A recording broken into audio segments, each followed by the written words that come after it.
যৌবন বয়সে তুমি ইবাদত করেছিলে কিনা, এইটা আল্লাহ পাক প্রশ্ন করবে। যৌবন বয়সে ইবাদত করে আল্লাহকে খুশি করতে পারলে আল্লাহ পাক আরশে আজিমের তলে ওই যুবককে ছায়া দিয়ে দেবে। আমি আশা করি এই এলাকায় যত যুবক ভাইয়েরা আছেন আপনারা বেশি বেশি কোরআন পড়বেন, মা বাবার খেদমত করবেন এবং আজান দিলে আর দেরি করবেন না। আজান দিলে আজান হওয়ার সাথে সাথে মসজিদে চলে যাবেন। মসজিদের সাথে সম্পর্ক হলেই একজন মানুষ ভালো হতে পারে, কারণ আল্লাহর রাসূল বলেছেন যে মানুষটা দিল সব সময় মসজিদের সাথে বাঁধা থাকে, নামাজের সময় সে মসজিদে চলে যায়, নবীজি বলছেন তাকে ঈমানওয়ালার স্বীকৃতি জ্ঞাপন করো, লোকটা ঈমানদার বলে সাব্যস্ত করো। কোন সুবহানাল্লাহ। মসজিদের সাথে সম্পর্ক হলে দেখবেন নোংরা কাজে থেকে আপনি দূরে থাকবেন। আর নামাজ পড়ে পড়ে যখন অভ্যস্ত হবেন, এখন যেরকম নামাজ পড়তে গেলে আপনার ভালো লাগে না, যখন নামাজ পড়ে আপনি অভ্যস্ত হবেন তখন নামাজ না পড়লে ভালো লাগবে না। আর নামাজটা হলো একটা অভ্যাস। আল্লাহু আকবার বলে। কেমন করে ঘুমাও তুমি, কেমন করে ঘুমাও তুমি, ফজর করে কাজা এমন তো হতে পারে জোহরে জানাজা তোমার, জোহরে জানাজা। মুসলিম হয় না জন্ম নিলে মুসলমানের ঘরে, কাফের মুমিন তফাত করে সালাতের পরে। ও ভাই সালাতের পরে কেমন করে ঘুমাও তুমি, কেমন করে ঘুমাও তুমি, হজর করে কাজা এমন তো হতে পারে জোহরে জানাজা তোমার, জোহরে জানাজা। কথা বলেন ঠিক কিনা? আপনাদের মসজিদের ইমাম সাহেব আমাকে কিন্তু এই কথাই বলেছেন, হুজুর আপনি নামাজের কথাটা বলবেন। এত বড় মহল্লা, 350 ঘরের মতন মানুষ, এখনো ফজর ওয়াক্ত মসজিদটা ভরপুর হয় না, কমপ্লিট হয় না, নামাজের কথাটাই আমাকে বলতে বলেছেন। অতএব আমার যুবক ভাইরা, নিজের জীবন আপনি লাইফটা ঘরেন, নামাজি হয়ে যান, দেখবেন নামাজি হলেই আপনার কাছ থেকে অনেক নোংরা বস্তু দূরে যাবে।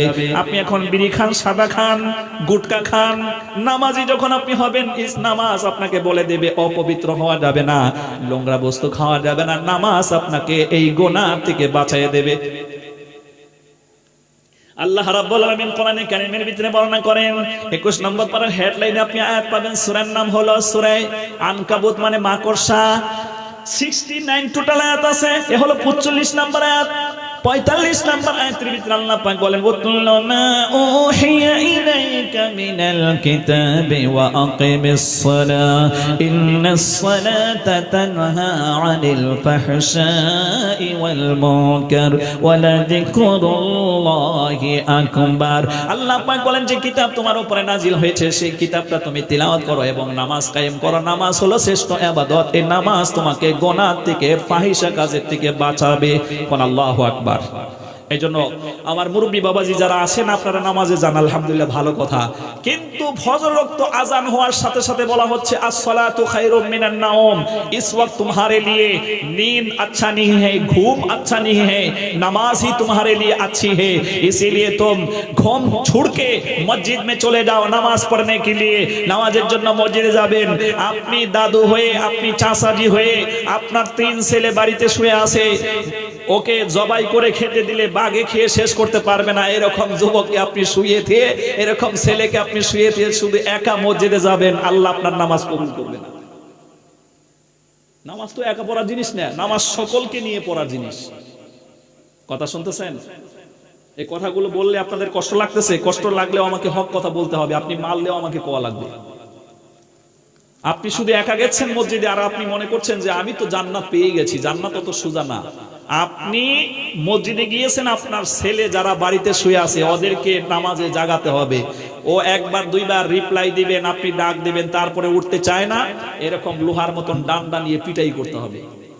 পিটিয়ে করে বলতে হবে তাড়াতাড়ি মসজিদে যেতে হবে। আমার বাড়িতে থাকতে হলে তোকে নামাজি হতে হবে, নামাজ পড়তে হবে, তারপরে ভাত খাবি। এটা হাদিসের নির্দেশ। কথা শুনতেছেন? 7 বছর থেকে নামাজের ট্রেনিং হবে, 10 বছর পর্যন্ত ট্রেনিং চলবে। ট্রেনিং এর পরে যদি সে নামাজি না হয় তাকে পিটিয়ে নামাজ পড়াতে হবে। এটা হাদিসের ভিতরে এসেছে। জন্য নিজে নামাজ পড়তে হবে, সন্তানদেরকে নিয়ে পড়তে হবে। আল্লাহ পাক আমাদেরকে বুঝার তৌফিক দান করুন। কোরআনে কারীম আপনি পড়বেন 16 নম্বর পারা। আমি কিন্তু দলিল সহ কথাগুলো বলার চেষ্টা করছি। 16 নম্বর পারা, সূরার নাম তোহা। আপনাদের দাদা হুজুরের পরিবারের এক লোকের নাম আছে না, তোহা সিদ্দিকী? কোরআন শরীফ আপনি বের করলে পড়বেন। এই সূরাটা আল্লাহ পাক সূরা তোহা 135টা আয়াত এনেছেন। এখন আমরা আয়াত তিলাওয়াত করব 131 নম্বর আয়াত। আল্লাহ পাক বলেন, ওয়া'মুর আহলাকা বিস-সালাতি ওয়াসতাবির আলাইহা লা নাসআলুকা রিজকা নাহনু নারযুকুকা ওয়াল আকিবাতু লিত-তাকওয়া। মহান আল্লাহ পাক সুন্দর করে বলেন, হে নবী আপনি নামাজ পড়েন এবং আপনার ফ্যামিলিদেরকে নামাজের অর্ডার করুন। এজন্য বিশ্বনবী তাহাজ্জুদের নামাজেই জেগে যেতেন। মাঝে মাঝেই আম্মা জান আয়েশা সিদ্দিকা 9 বছর বয়সে বিশ্ব নবীর ঘরে গেছেন। 9 বয়সের বাচ্চা কিন্তু ভালো করে বোঝে না। নামাজে সে সজাগ না হলে নবীজি ওনাকে ডাকিয়ে দিতেন, ডাকিয়ে দিয়ে বলতেন নামাজে দাঁড়িয়ে যাও, কোন আল্লাহু আকবার। এজন্য আপনি নামাজে যাবেন, আপনার বিবিকে আপনি জাগাবেন, বিবিকে জাগিয়ে বিবিকেও নামাজের মধ্যে দাঁড় করাবেন, সন্তানদেরকে মসজিদে নিয়ে যাবেন, পুত্রবধূদেরকে নামাজের মধ্যে আপনাকে দাঁড় করাতে হবে। এটা আপনি গার্জিয়ান হিসেবে আপনার দায়িত্ব। আপনাকে বারবার বলতে হবে। আপনি যদি বলেছেন, আপনি চেষ্টা করেছেন, তাইলে আপনার দায়িত্ব হয়ে গেছে। এরপরে না পড়লে ওর কবরে ও যাবে। কথা কয় না কেন? जैसा करनी वैसा भरनी, ना माने तू करके देख, जन्नत भी है दोजख भी है, ना माने तू मर के देख। কিন্তু আপনার প্রচেষ্টা চালিয়েই যেতে হবে। কথা কয় না কেন? ঠিক অনুরূপভাবে একজন মহিলার জন্য দায়িত্ব থাকবে, তার স্বামীকে ফজর ওয়াক্ত জাগিয়ে দেবে। এরকম শীতের মৌসুমে আমার মায়েরা যারা আছেন, আলোচনা যারা শুনতেছেন, আমি ওনাদেরকে লক্ষ্য করে বলছি, আপনার হাজবেন্ডের জন্য আপনাকে একটু মেহনত করতে হবে। আপনি ফজর ওয়াক্ত জেগে আজান হওয়ার সাথে সাথে একটু পারলে একটু আগেই উঠবেন। উঠে আপনি ওযু করে কমপ্লিট করে আপনি একটু ঠান্ডা পানিকে গরম করে স্বামীকে জাগিয়ে দিয়ে বলবেন, হে প্রাণের স্বামী, আল্লাহ রাব্বুল আলামিন কোরআনে কারীমের ভিতরে বর্ণনা করেন, জান্নাতু আদনি ইয়াদখুলুনাহা ওয়া মান সালাহা মিন আবাইহিম ওয়া আজওয়াজিহিম ওয়া যুররিয়াতিহিম ওয়াল মালাইকাতু ইয়াদখুলুনা আলাইহিম মিন কুল্লি বাব সালামুন আলাইকুম বিমা সাবারতুম ফানি'মা উকবাদ-দার। 13 নম্বর পারা বের করলে সূরার নাম হলো সূরা আর-রাদ। 43টা আয়াতের হচ্ছে 23 এবং 24 নম্বর আয়াত। আল্লাহ পাক বলেন জান্নাতে ওরা পাশাপাশি থাকবে, স্বামী স্ত্রী, ছেলে মেয়ে, বিবি এবং স্বামী, মা বাবা দাদু একসঙ্গে আল্লাহ তাদেরকে রাখবে। যদি স্বামী স্ত্রী দুইজনই পরহেজগার হয়, আল্লাহওয়ালা হয়, ইমানদার হয়, নেককার হয়, অতএব আমি শুধু নামাজ পড়ে জান্নাতে যাব আর আপনি নামাজ পড়বেন না, আপনি জাহান্নামে যাবেন। দুনিয়াতে আমি আপনার সঙ্গিনী, কিন্তু জান্নাতে আপনার সঙ্গী হতে পারবো না এমনটা নয়, বরং আমি নামাজের জন্য রেডি হয়ে গেছি, আপনার জন্য ওযু করার জন্য গরম পানি রেডি করেছি। আপনি মসজিদে যান, আপনি নামাজটা পড়ে এলে আমি আপনার জন্য চা তৈরি করব। আপনার ঠান্ডা লাগবে, আমি গরম চা বানাচ্ছি, দয়া করে আপনি মসজিদে যান। স্বামীকে আপনি একটা কপালের মধ্যে চুমু দিয়ে সুন্দর করে জামা কাপড় পরিয়ে স্বামীকে আপনি আসসালামু আলাইকুম এই কথা বলে মসজিদের দিকে পাঠাবেন। তাইলে আল্লাহ রাব্বুল আলামিন আপনাকে অনেক সওয়াবের অধিকারী বানাবে। সুবহানাল্লাহ। এটা মহিলারও দায়িত্ব আছে, কারণ স্বামীটা বিদেশের বাড়িতে যে কাজকর্ম করে, তোমাকে ভালো খাওয়াবে, পড়াবে, বাসস্থান দেওয়ার জন্য, স্বামী আপনার পিছনে এত প্রচেষ্টা করার পরে রাত্রে যখন ঘরে ফিরে শরীরটা ক্লান্ত হয়ে যায়, অতএব ফজর ওয়াক্ত আজান হওয়ার সাথেও উঠতে পারে না, ক্লান্ত হয়ে গেছে শরীর, কষ্ট করে করে শরীর ক্লান্ত হয়ে গেছে, দুর্বল হয়ে গেছে। তো আপনি একটু এনার্জি দিয়ে আপনার স্বামীকে কি করতে হবে? এনার্জি দিয়ে উদ্বুদ্ধ করতে হবে। আপনি মসজিদে যান, আমি রেডি হয়ে আছি, এই যে গরম পানি দিলাম, এই তো খানা তৈরি করতেছি, আপনার জন্য ব্রেকফাস্ট আমি তৈরি করছি, আপনি তাড়াতাড়ি মসজিদে যান, আপনি নামাজটা পড়ে আসেন। তো আমি যে বক্তব্য দিচ্ছি, এরকম 5 ঘন্টা বক্তব্য দেওয়ার চাইতে আপনার স্ত্রী যদি আপনাকে একটু আদর করে, মহব্বত করে, এই ফ্যাসিলিটি দিয়ে যদি আপনাকে মসজিদে যেতে বলে, তাইলে স্বামীরা আব্দুল সুবহানের বক্তব্যের চাইতে বিবির বক্তব্যে বেশি মসজিদে যাবে। কথা কয় না কেন? কিন্তু বিবিরা তো দিচ্ছে না, বিবিরা এরকম ফ্যাসিলিটি করছে না, বরং বিবি তো শুয়ে থাকছে, স্বামী যদি মসজিদে যেতে চায় পা ধরে টানে, কয় তোমাকে ছাড়বো না, তোমাকে যেতে দেব না। এরকম কিছু স্ত্রী আছে, কথা বলেন না কেন? ঠিক কিনা? এই জন্য যদি আপনার স্ত্রী আপনাকে মসজিদে যেতে দিতে চায় না, নামাজ পড়লে আপনাকে ভালোবাসে না, দাড়ি রাখলে ভালোবাসে না, নবীজির সুন্নতি ড্রেস পরলে ভালোবাসে না, তাইলে আপনার জন্য জরুরি হলো 2 নম্বর আরেকটা বিয়ে করে ফেলেন। এরকম দজ্জাল মার্কা বউয়ের দরকার নাই। বউ মানেই বিপদ, বতে হলো বড় আর ওতে হলো উৎপাত। বউ মানেই উৎপাত, কথা কয় না কেন? বিবিরা এরকম কিছু আছে, বউ মানেই উৎপাত। আপনি যদি আপনার ইনকাম ভালো, দেখবেন বিবি খুব শান্ত খুশি। এখন পূর্ণিমার চাঁদ রাত্রে উঠে না, দিনের বেলায়ও বিবির চেহারায় দেখবেন পূর্ণিমার চাঁদ। যখন যা চাচ্ছে আপনি দিচ্ছেন, খুব ভালো। হঠাৎ করে ব্যবসা বাণিজ্য নষ্ট হয়ে গেল, সেন্ডেল সরকার যখন বিজিবি এসেছে, সব জিনিস ঊর্ধ্বগামী, কথা বলেন ঠিক কিনা?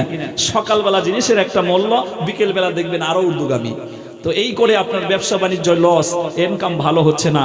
এখন অমাবস্যা অন্ধকার আর রাত্রে নয়, দেখবেন বিবির চেহারার দিকে আপনি দিতে পারছেন না জিনিস, বিবি বলবে তোমার কাছে বিয়ে হলে আমি আমার জীবনে সুখ পেলাম না, আমি যা চাইলাম তা আমি পেলাম না।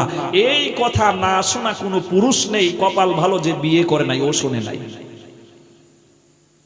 কথা কয় না কেন মুসলমান? এটা হলো বিবিদের কমন ডায়লগ। তো অতএব আপনারও কথা বলার দরকার যে আমার মতন পুরুষ না পেলে তোমার জীবনে বিয়েই হতো না। কারণ আল্লাহ পাক কোরআনে কারিমের ভিতরে বলছেন, আপনি কোরআন শরীফ বের করলে 30 নম্বর পারা হিফজে কোরআন 1 নম্বর পেজ নিয়ে আসেন, আমি আয়াত দেখায় দেব। এখানে 40টা আয়াত আছে। সূরার নাম হলো আন-নাবা, মানে মহাসংবাদ। তার 8 নম্বর আয়াত, ওয়া খালাকনাকুম আজওয়াজা। আল্লাহ সব জিনিস জোড়ায় জোড়ায় সৃষ্টি করেছেন। আমি সৃষ্টি হওয়ার সাথে সাথে আমার যে সঙ্গিনী হবে আল্লাহ সৃষ্টি করেছেন, অর্থাৎ আমার বিবি। তো আমার বিবির জন্য আমি যখন যাব, ওর বিয়ের টাইম যখন হবে, আমি গেলেই ছয় হবে। অন্য জনের দেখতে যাবে, ঝগড়া লেগে যাবে, বিবাদ লেগে যাবে, কথায় কাটাকাটি হয়ে বিয়ে ভেঙে যাবে। কিন্তু আমি যখন যাব, ওটা আমার সঙ্গিনী, আল্লাহ বানিয়েছে, আমার সাথে কথায় মিল পড়বে। কথা কয় না কেন মুসলমান? ঠিক আমরা যারা বিয়ে শাদী করেছি সব এই কায়দাই হয়েছে। আল্লাহ পাক আগের থেকেই রেডি করে রেখেছেন। অন্য কয়েকজনে এসে দেখতে এসেছিল, তাদের সাথে কথাই মিলেনি। তো আপনি যখন গিয়েছেন, সঙ্গে সঙ্গে আল্লাহ মিলিয়ে দিয়েছে, কারণ ও সঙ্গিনী আপনার। তো আপনারও এই কথা বলার দরকার যে আমি না হলে তোমার মতন মেয়েকে কেউ বিয়েই করতো না। কথা কয় না কেন? এটা বলার দরকার যে আমার, তুমি বলছো যে আমার কি বলে, আমার যোগ্যতা নেই, আমার চোখ নেই, অমুক নেই, তমুক নেই। তো আমার মতন চোখ নিয়ে তোমার সম্মুখে না নিয়ে গেলে এই পৃথিবীর কোনো পুরুষে তোমাকে বিয়েই করতো না, পছন্দই করতো না। তা আমি দেখে তোমাকে পছন্দ করেছি। কথা কোন ঠিক কিনা? সেজন্য আমার মায়েদেরকে লক্ষ্য করে বলবো, আপনি স্বামীর প্রতি সহৃদয় হন। মহিলাদের 4টা কাম। 1 নম্বরে আল্লাহ রাসূল সাল্লাল্লাহু আলাইহি ওয়াসাল্লাম বলেছেন, ইদা সাল্লাত খামসাহা। ও আমার মায়েরা, এই দুনিয়া আমরা শান্তি করতে আসি নাই। ওই যে দেখেন, আপনার দেখে দেখে যৌবন বয়স শেষ হয়ে গেল, বিদ্যা হয়ে গেছেন, এখন পেটের মধ্যে ব্যথা হয়, হাঁটুর মধ্যে ব্যথা হয়, চোখে আপনি ভালো করে দেখতে পান না, আপনি আগের মতন কাজ কারবার করতে পারেন না, কামটা করতে পারেন না। অতএব আপনি যেন মৃত্যুর কোলে আস্তে আস্তে ঢলে পড়বেন, এমনটাই হয়ে যাচ্ছে। এজন্য আমার মায়েরা, আমাদেরকে আখিরাত লক্ষ্য করতে হবে। 1 নম্বরে মায়েদের জন্য 5 ওয়াক্ত নামাজ পড়বে। 2 নম্বরে তারা কি করবে? এই যে মাহে রমজান আসতেছে, রোজা ধারণ করতে হবে। আর 3 নম্বরে পর্দা নিশিনী হতে হবে। কিন্তু দুঃখের বিষয়, আপনাদের এই পশ্চিম বাংলা এলে মহিলাদের যে অবস্থা দেখি, এই মহিলা যদি জান্নাতে যায়, তাইলে অমুসলিমও বাকি থাকবে না।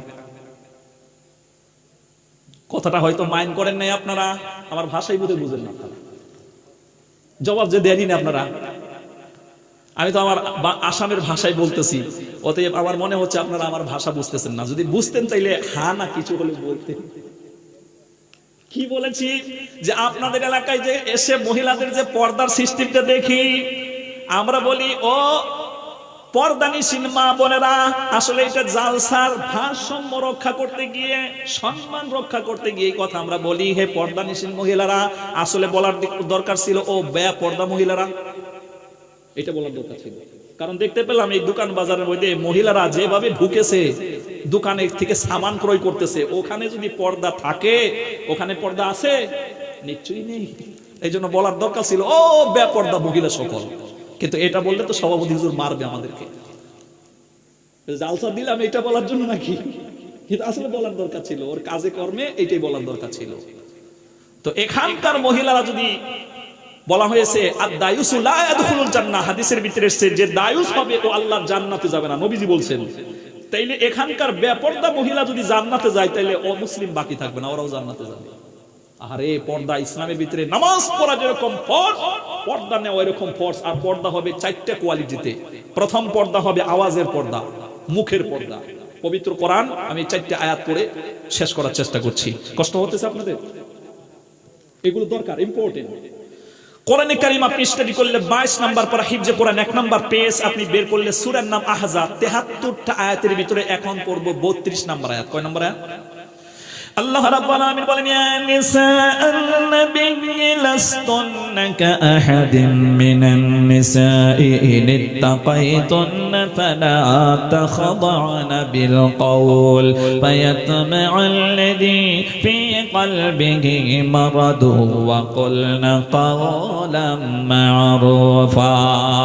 আল্লাহ পাক বলেন, হে নবীর স্ত্রীগণ, তোমরা সাধারণ মহিলাদের মত নও, অতএব পর পুরুষের সাথে বাসন ভঙ্গি দিয়ে কোমল ইঙ্গিতে মায়াবী কণ্ঠে তাদের সাথে কথাবার্তা বলো না। এই যে আব্দুস সুবহান, যতই কণ্ঠ ভালো হোক না কেন, এই কণ্ঠের মধ্যে কিন্তু আকর্ষণ নাই। কিন্তু আল্লাহ পাক মহিলাদের পুরো শরীরে আকর্ষণ দিয়েছে, এমনকি তার কণ্ঠর মধ্যে আল্লাহ আকর্ষণ দিয়েছে। একজন মহিলা যদি কণ্ঠ দিয়ে আমার বন্ধগণ ডাক দিয়ে দেয়, আমার বন্ধগণ সঙ্গে সঙ্গে ওই পুরুষটা কাত হয়ে যায়। একজন পুলিশ অফিসার হোক না কেন, আমার ভাইয়ারা, একজন গ্রামের প্রধান হোক না কেন, মাঝে মাঝেই তো এরকম সিস্টেম আমরা দেখি। গাড়িতে যাওয়ার সময় আমার বন্ধুগণ সুন্দরতম একজন নারী মহিলা, কাপড় চোপড় জামা কাপড় ভালো, ওর চেহারা সুন্দর, বন্ধুগণ আমার ভাইয়ারা, ওই মহিলা সিটের সম্মুখে, ওখানে তো মহিলারাই বসবে, কিন্তু মাঝে মাঝেই দেখি কিছু দুষ্ট মহিলা আছে, পুরুষ দাঁড়ায় আছে। পুরুষটা যদি ওর কাছে ভালো লাগে, চোখ দিয়ে শুধু ইশারা দেয়, এরকম বলে, দেখবেন সঙ্গে সঙ্গে পুরুষ কাত হয়ে ওর পাশে বসে গেছে,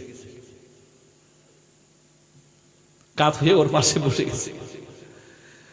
আমার সম্মানিত বন্ধুগণ, এই জন্য মহিলাদেরকে আল্লাহ পাক বলেন, তোমাদের আওয়াজের পর্দা রক্ষা করো, ভিন পুরুষের সাথে কথা তোমরা বলতে পারবে না। আমার ভাইরা, মহিলা সবচেয়ে নরম ভাষা দিয়ে কথা বলবে তার স্বামীর সাথে, কিন্তু আজকে সমাজের মহিলা এত দুষ্ট হয়েছে, স্ত্রীগুলো এত দুষ্ট হয়েছে, স্বামীর সাথে গরম ভাষা দিয়ে কথা বলে আর দেওরের সাথে নরম ভাষা দিয়ে কথা বলে। কথা কয় না কেন? দুলাভাই অর্থাৎ আপনার বোনের কি জামাতা, একে আমাদের ভাষায় বলি দুলাভাই, আমাদের অসমীয়া ভাষায় বলে এটাকে ভিনি। আপনাদের কি বলে? বনাই না? বনাই, বনাই বলে। জি, তো দেখবেন এই মহিলাগুলো কি করে, স্বামীর সাথে নরম ভাষায় কথা বলে না, দুলাভাইয়ের সাথে, বনাইয়ের সাথে নরম ভাষায় কথা বলে, নাইলে দেওর অর্থাৎ আপনার স্বামীর যে ছোট ভাইগুলো আছে ওদেরকে বলে দেওর। আপনারা কি বলেন? ঠিক আছে তো কথা?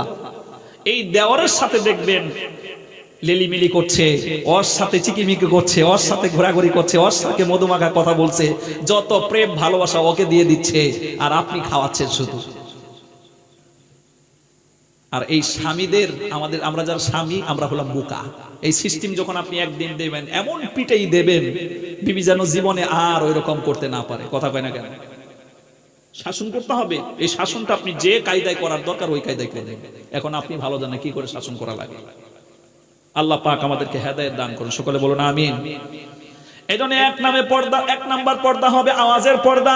আমাদের অসমীয়া ভাষায় একটা কবিতা পড়েছিলাম, কবিতাটা হচ্ছে সিস্টেমটা ছিল এমন, এটুপ পেটুপ করি ডাওরর পানি পরি, বরি গল বহল হাগর, কনকন বালি চাহি ইটে হিটে লগ লাগি হাজি দিলে দরনি ডাঙর, পল অনুপল করি ডার দিন মাসরি যুগ যুগ পার হয়ে যায়, এটি দুটি করি কথা মরমর মাত কথা। লাস্টে এসেছে একদিন কথা বলা, 2 দিন কথা বলা, 3 দিন কথা বলে বলেই প্রেম হয়। কথা কয় না কেন? এই জন্য একজন স্ত্রী প্রেম করবে তার স্বামীর সাথে, মধুমাখা কথা সব বলতে হবে স্বামীর সাথে, কিন্তু দেওয়ারের সাথে নয়, বনায়ের সাথে নয়, ভিন্ন পুরুষের সাথে নয়। ওই সময় তোমাকে স্টপ থাকতে হবে, অপ্রয়োজনীয় কথা বলা যাবে না। যদি বলতে হয়, হ্যাঁ কোন সময় এরকম হয়, যদি বলতে হয় তাহলে ভাষাটা একটু কর্কট হতে হবে। যেরকম সিস্টেমটা আমি আপনাদেরকে বোঝাচ্ছি, আপনি এখান থেকে কলকাতায় থাকেন, একটা কোম্পানি এমব্রয়ডারি কোম্পানিতে আপনি কাজ করেন, 15 দিনে অথবা মাসের ভিতরে আপনি বাসায় আসেন। এমনটার সময় আপনার কোনো বন্ধু চলে এলো আপনার বাড়িতে খবর নেওয়ার জন্য। ওই বন্ধুর জন্য জরুরি ইসলামিক সিস্টেম। কোরআনে কারীম যখন আপনি স্টাডি করবেন, সূরার নাম হলো সূরা আন-নূর। টোটাল আয়াত পাবেন এই সূরাটার ভিতরে 64। কোন আল্লাহু আকবার। এখন আমরা যে আয়াতটা তিলাওয়াত করব এটা হলো 27 নম্বর আয়াত। আল্লাহ রাব্বুল আলামিন বলেন, ইয়া আইয়ুহাল্লাযীনা আমানু লা তাদখুলু বুয়ুতান গায়রা বুয়ুতিকুম হাত্তা তাস্তানিসু ওয়া তুসাল্লিমু আলা আহলিহা ইলা আখিরি আয়াত। তোমার ঘরে এবং অন্যের ঘরে প্রবেশ করো না অবিশ্বাসী বান্দারা, যখন না তোমরা সালাম দিয়েছো। আপনি 1 নম্বরে সালাম দেবেন, দ্বিতীয় নম্বরে আপনাকে সালাম দিয়ে বলতে হবে, যেরকম মিজান ভাইয়া আমি আসলাম আসাম থেকে, এসে আমি ঘরের সম্মুখে দাঁড়িয়ে আমার জন্য জরুরি হবে আসসালামু আলাইকুম ওয়া রাহমাতুল্লাহি ওয়া বারাকাতুহু বলতে হবে। হে মিজান ভাই আপনি বাড়ি আছেন, এরকম 3 বার আপনি আওয়াজ দেবেন। যদি ভাইয়া বাড়ি থাকে তাহলে আমাকে রিসিভ করবে, আর বাড়িতে না থাকলে ওনার বিবি একটু কর্কশ ভাষা দিয়ে বলতে হবে, না আমার স্বামী বাড়ি নেই, আপনি এখন চলে যান। এটা একটু কর্কশ ভাষা দিয়ে বলতে হবে। কর্কশ ভাষা দিয়ে বললে পবিত্রতা রক্ষা হবে। তখন ওই লোকটা মনে করবে এই মহিলার আওয়াজ এরকম কঠিন, ওর পাশে তো যাওয়া যাবে না, নাইলে আমাকে নিশ্চয়ই কিছু করবে। অতএব সম্মানিত বন্ধুগণ, কর্কশ ভাষা দিয়ে বলতে হবে আপনার ভাইয়া বাড়ি নিয়ে আপনি পরে আসবেন। এটা হলো ইসলামের সিস্টেম। জোরে কোন সুবহানাল্লাহ। কিন্তু যদি ওই মহিলা শয়তান যদি তাকে পেয়ে বসে, ওই পুরুষটাকে যদি শয়তান পেয়ে বসে, তিনি যদি বলেন ভাইয়া বাড়ি নেই আপনি আসেন, আপনি বসেন, কোমল ইঙ্গিত দিয়ে বলল যে আপনি বসেন, আপনার জন্য একটু চা বানাচ্ছি। আমার ভাইয়ারা ওই চা বানিয়ে দুইজনে যদি কথাবার্তা বলতে থাকে, নবীজির একটি হাদিস শুনেন, আল্লাহ রাসূল সাল্লাল্লাহু আলাইহি ওয়াসাল্লাম রুমে নেই, এমনটা সময় আম্মা জান আয়েশা সিদ্দিকা এবং ওনার পিতা আবু বকর সিদ্দিক দুইজনে ঘরে, ঘরটা বন্ধ আছে দরজাটা, নবীজি তারা দুইজনে কথা বলতেছে, বাবা এবং মেয়ে, সাক্ষাৎ বাবা এবং মেয়ে দুজনে কথা বলতেছে। নবীজি ঘরে ঢুকেই আমরা সাধারণ মানুষ যা দেখি না, নবী তা দেখতে পান। কথা কোন ঠিক কিনা? তো নবীজি দেখতে পেলেন ঘরের ভিতরে একটা শয়তান ফুসলাচ্ছে, ধোঁকা দিচ্ছে যে ওদের ভিতরে যৌন ক্রিয়া উত্তেজনা করার জন্য।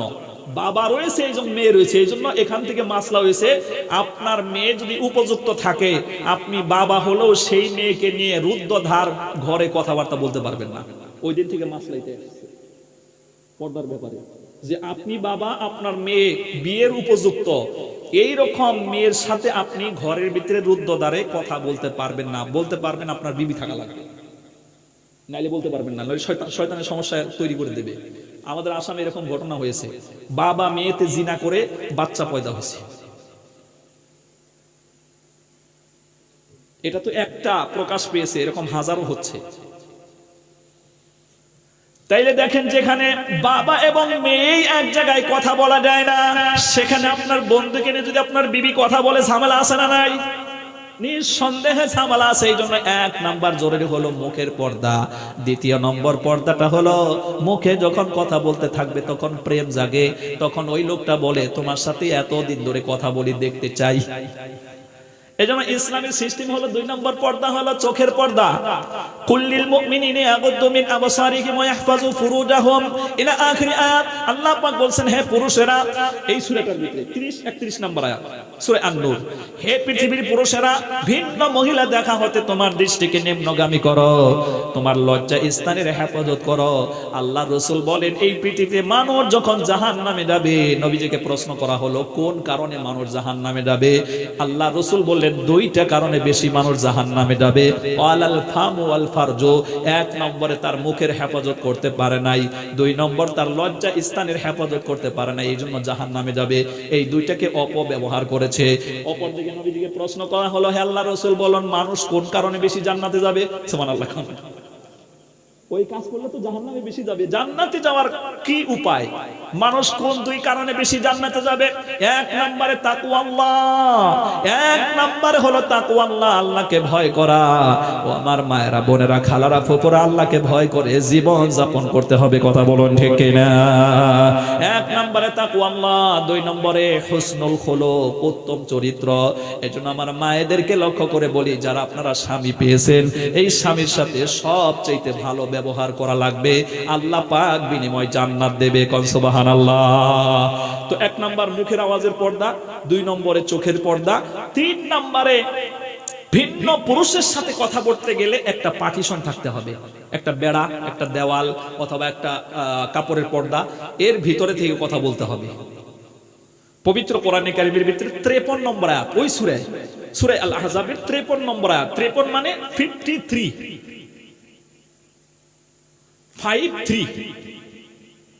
বুঝতে পারছেন? এই 53 নম্বর আয়াতটা নাজিল হয় কখন? আল্লাহ রাসূল সাল্লাল্লাহু আলাইহি ওয়াসাল্লাম যখন আম্মা জান যায়নাব বিনতে জাহশকে বিয়ে করেন, তখন আল্লাহ রাসূল একটা ওলিমা খাওয়ায়, অর্থাৎ সাহাবাদেরকে দাওয়াত দেন। সাহাবারা দাওয়াত পেয়ে খুব খুশি। আরে নবীজির বাড়িতে দাওয়াত, ওমা আরসালনাকা ইল্লা রাহমাতাল লিল আলামিন, আরে গোটা বিশ্বের জন্য আল্লাহ যাকে রহমত বানিয়েছে, ওই নবীর বাড়িতে দাওয়াত, কি মজা হবে। নূরেতে গুলজার মদিনা, আজ দেখি নমুনা, আজ শুনি বর্ণনা, নূরেতে গুলজার মদিনা। মদিনার হাওয়াটা তো মেশকে আম্বরের মতো, মদিনার হাওয়াটা তো মেশকে আম্বরের মতো, কত হাজি গজি যাই সেখানে মোদের যাওয়া হলো না। নূরেতে গুলজার মদিনা, নূরেতে গুলজার মদিনা। মদিনার পাক মাটিতে শুয়ে আছে মোদের নবী, মদিনার পাক মাটিতে শুয়ে আছে মোদের নবী, কত হাজি গাজি যাই সেখানে মোদের যাওয়া হলো না। নূরেতে গুলজার মদিনা। লিল্লাহি তাকবীর। নবীর বাড়িতে দাওয়াত হয়েছে, আর কি হুঁশ আছে? সব সাহাবা চলে গিয়ে এখন খাবার দাবার হলো। খাবার দাবার খেয়ে কিছু লোক এখন বাড়ি থেকে যাচ্ছে না, আড্ডা দিচ্ছে। এই জন্য দাওয়াত খাবারের জন্য জরুরি হচ্ছে আপনাকে যে টাইমে দাওয়াত দেবে ঠিক ওই টাইমে আপনাকে উপস্থিত হতে হবে। এই 53 নম্বর আয়াতের ভিতরে এই মাসলা মাসাইলগুলো বর্ণনা করা হয়েছে যে দাওয়াত খাওয়ার জন্য আপনার কয়েকটা শর্ত মেনে দাওয়াতটা খেতে হবে। এক নাম্বার হচ্ছে আপনাকে যেই টাইমে দাওয়াত দিয়েছে ওই টাইমে যেতে হবে। কিছু লোক আছে দাওয়াত পেলে ওর হুঁশ থাকে না, দাওয়াতের টাইমের আগে গিয়ে উপস্থিত হয়, উপস্থিত হয়ে ওই লোকজনকে কষ্ট দেয়। যখন দাওয়াতের এখনো রান্না রেডি হয়নি, এই সময় যদি আপনি যান, ওই দাওয়াত দেনেওয়ালা ব্যক্তি মনে কষ্ট পায় যে এখনো দাওয়াতের টাইম হয়নি, ওই লোকটা আসলো কেন আসলো। এবার বলতেও পারে না যে তুমি এখন চলে যাও, এখন খাবার রেডি হয় নাই কেন, এই কথা বললে তো উনি লজ্জা পাবে। কিন্তু আসলে এই জন্য মাসলা হলো দাওয়াতের টাইম, রাইট টাইমে আপনাকে পৌঁছাতে হবে। 2 নম্বর, খাবার দাবার শেষ, আর ওখানে দেরি করে যাবেন, আপনি বেরিয়ে পড়ে খাওয়া হয়ে গেছে, আপনি তাড়াতাড়ি চলে আসেন, ডিস্টার্ব করা যাবে না। কথা কয় না কেন? আল্লাহ রাসূল সাল্লাল্লাহু আলাইহি ওয়াসাল্লাম দাওয়াত খাওয়ালেন, কিন্তু কিছু সাহাবী ওই ঘুরে গাড়ে এদিক ওদিক যায়, তারা বাড়ি থেকে যেতে চায় না। তখন কোরআনে কারীমের এই আয়াতটা অবতীর্ণ হয় এবং আম্মাজান আয়েশা, আম্মাজান যায়নাব বিনতে জাহশ রাদিয়াল্লাহু তাআলা আনহুর সাথেও তারা কথাবার্তা বলে। নাউযুবিল্লাহি মিন যালিক। তখনও কিন্তু ইসলামের পর্দাগুলো, আয়াতগুলো নাজিল হয় নাই। সাহাবাদের ভিতরে আবার একটা ভালো গুণ ছিল, যখনই যে নিয়মটা আসছে, আল্লাহ যখন যে নিয়ম দিয়েছেন সঙ্গে সঙ্গে তারা ফলো করেছে, আর দেরি করে নাই। আগের ভুলগুলো সঙ্গে সঙ্গে তওবা করে তারা বাদ দিয়ে ফেলেছে। অতএব তখন এই প্রেক্ষাপটে এই আয়াতটা নাজিল হয়, 53 নম্বর আয়াত, যে ওয়া ইদা সাআলতুমুহুন্না ফাসআলুহুন্না মিন ওয়ারাই হিজাব যালিকুম আতহারু লিকুলুবিকুম ইলা আখিরি আয়াত। আল্লাহ পাক বলেন একটা পার্টিশন থাকবে, প্রয়োজনীয় বস্তু চাইতে গেলে গয়ের মাহরামের সাথে কোনো বস্তু চাইতে গেলে একটা পার্টিশন থাকতে হবে, এটাই তোমাদের জন্য পবিত্র, তোমাদের দিল ভালো হওয়ার একটা সিস্টেম। তখন থেকে সাহাবায়ে কেরাম পর্দা রক্ষা করতেন, মহিলারা পর্দা রক্ষা করতেন। তারা যার সাথে বিয়ে জায়েজ আছে এমন ব্যক্তির সাথে কথাবার্তা বলতে গেলে তারা একটা পার্টিশন নিতেন, জোরে কোন সুবহানাল্লাহ, একটা পর্দা গ্রহণ করতেন। এই জন্য 3 নাম্বার পর্দা হলো পার্টিশন নেওয়া। আর 4 নাম্বার পর্দা হচ্ছে যখন সে বাইরে যাবে তখন গোটা শরীরটা ঢেকে নেবে এমন একটা চাদর দিয়ে, এমন একটা বরকা দিয়ে। কোন সুবহানাল্লাহ।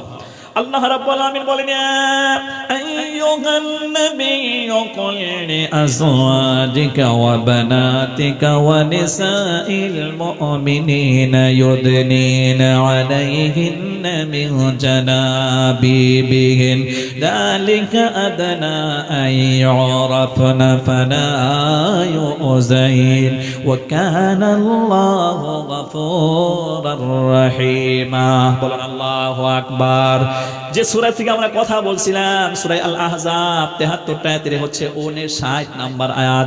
আল্লাহ পাক বলেন বিশ্বাসী, হে বিশ্বাসী বান্দারা, হে আমার নবী, আপনি এই পৃথিবীতে আপনার স্ত্রীদেরকে, ইয়া আইয়ুহান নবী, হে আমার নবী, আপনার স্ত্রীদেরকে, আপনার মেয়েদেরকে এবং পৃথিবীর মুমিনাতদেরকে আপনি অর্ডার করুন, তারা যখন বাইরে বের হবে তারা গোটা শরীরের মধ্যে একটা চাদর নিয়ে নেবে, যাদেরকে তাদেরকে যে কেউ উত্তপ্ত করবে না, তারা সম্মানী হবে, তাদের পর্দা রক্ষা হবে, আর মহিলা হিসেবে তাকে পরিচয় করা যাবে।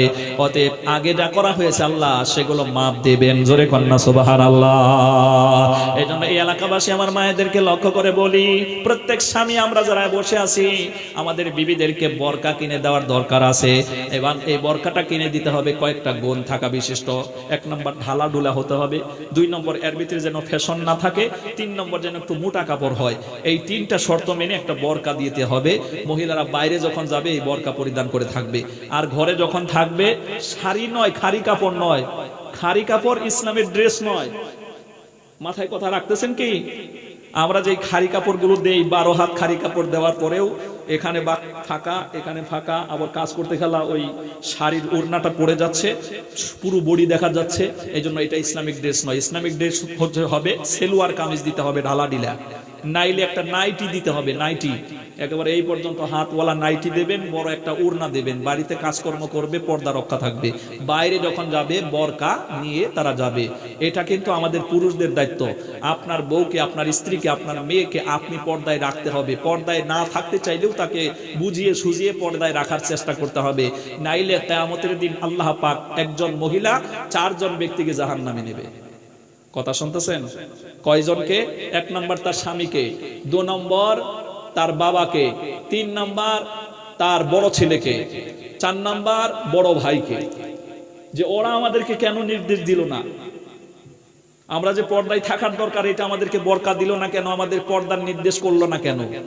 এই বলে যখন জাহান্নামী হবে বেপর্দা হওয়ার কারণে, তখন বলবে এই 4 ব্যক্তিকে আমার সম্মুখে নিয়ে আসো, আগে ওদেরকে পা দিয়ে লাথি মেরে আগে জাহান্নামে পাঠাবো, তারপরে আমি যাব। এটা আপনি কোরআন শরীফ বের করলে সূরা হামিম সেজদা ফুসিলাত নামে একটা সূরা আছে, 24 নম্বর পারার আখিরিতে এই সূরাটা আপনি স্টাডি করলে টোটাল আয়াত পাবেন 54টা। এখানকার আয়াত সংখ্যা 29 এর তাফসিরে এই কথা বলা হয়েছে, রব্বানা আরিনাল্লাযাইনি আদাল্লানা মিনাল জিন্নি ওয়াল ইনসি নাজআলহুমা তাহতা আকদামিনা। তাহতুন মানে হলো নিচে, আকদাম কদমের বহুবচন, পায়ের বহুবচন হচ্ছে আকদাম। পায়ের নিচে আগে আপনাকে ফেলে তারপরে ওরা জাহান্নামে যাবে। এজন্য এই মহিলাদেরকে পর্দায় রাখা জরুরি আছে। এজন্য মাহফিল দিলে আজকে বলে দিচ্ছি, মাহফিলের ভিতরে একটা কথা এখানে লিখতে হবে যে আমাদের মাহফিল কেন্দ্রিক এখানে কোনো দোকান চলবে না। আর দোকানের ভিতরে দোকান দেওয়ার পরে মহিলারা গিয়ে যখন বাজার ঘাট করবে ওদের পর্দা রক্ষা হয় না। এই মাহফিল কমিটির যত সদস্য আছেন এই গুনার পার্সেন্ট আপনার আমল নামায় আসবে। কারণ মহিলারা বেপর্দা হইয়া দোকানদারে গিয়ে দোকান যে সামান যে নিল আপনাদের জালসার কারণে, এই জালসা দিয়েছেন এই জন্য দোকান নিয়ে এসছে। এই জন্য আপনাদের আগামীতে জালসা দিলে আগে লিখতে হবে এখানে কোনো দোকান চলবে না। দোকান আসলে কমিটিরা সিদ্ধান্ত নিয়ে সুইচ করবেন, মাল সব সুইচ, পরের দিন ফজরের নামাজের পরে তাদের মাল দেওয়া হবে। কথা শুনতেছেন? কথা শুনতেছেন? এইরকম যদি সিস্টেম করতে পারেন তাইলে মাহফিল দিয়েন, নইলে মাহফিল দিয়েন না। এই মাহফিল দেওয়ায় সোয়াবের চাইতে গুনাহ হচ্ছে। কষ্ট পাইতেছেন? কিচ্ছু হবে না আমার, আমি হক কথা বলে যাচ্ছি। হ্যাঁ, মহিলাদেরকে যদি আটকাতে পারেন তাহলে দোকান আসো, পুরুষরা যাবে কিন্তু সামান কিনবে, বাচ্চা কিনবে, কিন্তু ওখানে কোনো বেগানা অর্থাৎ যার বিয়ের বয়স হয়েছে এরকম কোনো মেয়ে দোকানে যেতে পারবে না। এটা যদি আটকাতে পারেন তাহলে দোকান দিতে পারেন। আপনারা তো আটকাতে পারবেন না। মহিলাদেরকে আটকানো যায়, ওরা হলো ছাগল নামের পাগল। ছাগলকে যে পালে ও হয় পাগল, তো মহিলারা হচ্ছে ছাগলের মতন। কথা কয় না কেন? একটি হাদিসের ভিতরে এসেছে আল্লাহ রসুল যখন জাহান্নামে গেলেন, কথা শুনতেছেন, নবীজি জাহান্নামের ভিতরে গিয়ে দেখলেন একজন জাহান্নামী মানুষ কত বড় হবে। হাদিসের ভিতরে এসেছে এই যে কাঁধ, এই গলার থেকে নিয়ে এই কাঁধ পর্যন্ত কতটা জায়গা, 4 আঙ্গুল অথবা 6 আঙ্গুল হবে। কিন্তু জাহান্নামী মানুষ যখন আল্লাহ পাক তাকে গঠন করবে, এই জায়গাটা হবে 700 বছরের রাস্তা। মক্কা মদিনার ভিতরে 550 অথবা 500 কিলোমিটার দূর। নবীজি বলছেন একজন জাহান্নামী মানুষ যদি এনে তাকে এখানে বসানো হয় তাহলে মক্কা মদিনার মাঝখানে জায়গাটা সে দখল করে ফেলবে। এত বিশাল আকারের মানুষ বানিয়ে আল্লাহ জাহান্নামে পোড়াবে। কারণ ওকে ছোট, এরকম ছোট মানুষকে দিলে তো ও শাস্তি বেশি খাবে না, এই জন্য মজবুত করে ওকে শাস্তি দেবে। কেন দেবে জানেন? ওই হাদিসটা যখন পড়ছিলাম তখন দেখতে পেলাম আল্লাহ রাসূল বলেছেন জাহান্নামে গিয়ে দেখতে পেলেন এক শ্রেণীর মহিলা, তাকে কি করা হচ্ছে, তার জিহ্বাটা টেনে বের করা হচ্ছে। জাহান্নামী শলাকা ওর জিহ্বার ভিতরে ঢুকিয়ে ঝুলন্ত করে রেখে দিয়েছে।